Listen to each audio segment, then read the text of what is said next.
dan Allah memuji orang-orang yang senantiasa orientasi utama mereka adalah ibadah kepada Allah Subhanahu wa taala. Tujuan utama mereka adalah ibadah, dan itu tujuan kita semuanya. Allah katakan, rijalun la tulhihim tijaratun wala bai'un an dzikrillah wa iqamis shalah wa itaiz zakah yakhafuna yawman tataqallabu fihi alqulubu wal absar. Kata Allah Subhanahu wa taala, laki-laki, rijal, orang-orang yang la tulhihim tijaratun wala bai'un an dzikrillah. Perniagaan mereka, jual beli mereka, aktivitas mereka, profesi mereka tidak menyebabkan mereka lalai dari mengingat Allah Subhanahu wa taala. Wa iqamis shalah, mereka mendirikan salat. Wa itaiz zakah, mereka mengeluarkan zakat. Kenapa mereka lakukan semua itu? Yakhafuna yawman tataqallabu fihi alqulubu wal absar. Karena mereka sangat takut dan mereka yakin akan datang suatu hari di mana pada saat itu hati dan mata ini terbolak-balik menunggu balasan dari Allah Subhanahu wa taala.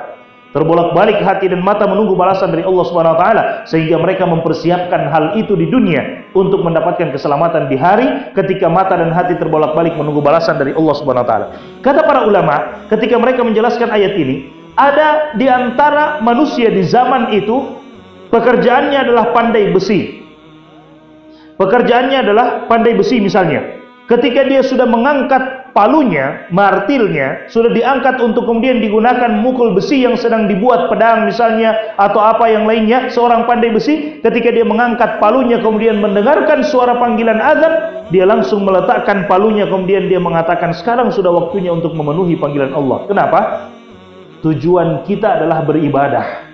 Tujuan kita ini ada di dunia, tujuan kita diciptakan oleh Allah adalah ibadah. Sehingga ibadah, kalau tujuan sudah berada di hadapan kita, segala sarana, segala aktivitas kita harus tinggalkan karena tujuan sudah ada di hadapan kita. Kan tujuan kita adalah ibadah. Sementara panggilan azan itu adalah panggilan untuk beribadah. Berarti tujuan sudah ada di hadapan kita. Maka seorang pandai besi, dia tinggalkan pekerjaannya, dia memenuhi panggilan Allah Subhanahu wa taala karena tujuan sudah ada di hadapannya. Begitu pula dengan kita. Sehingga beliau menuliskan di sini dan menyebutkan di sini, inti dari tauhid itu yaitu mengesahkan Allah dalam hal ibadah. Mengesahkan Allah Subhanahu wa taala, menjadikan Allah Subhanahu wa taala satu-satunya yang paling berhak untuk diibadahi. Tidak ada selain daripada Allah Subhanahu wa taala.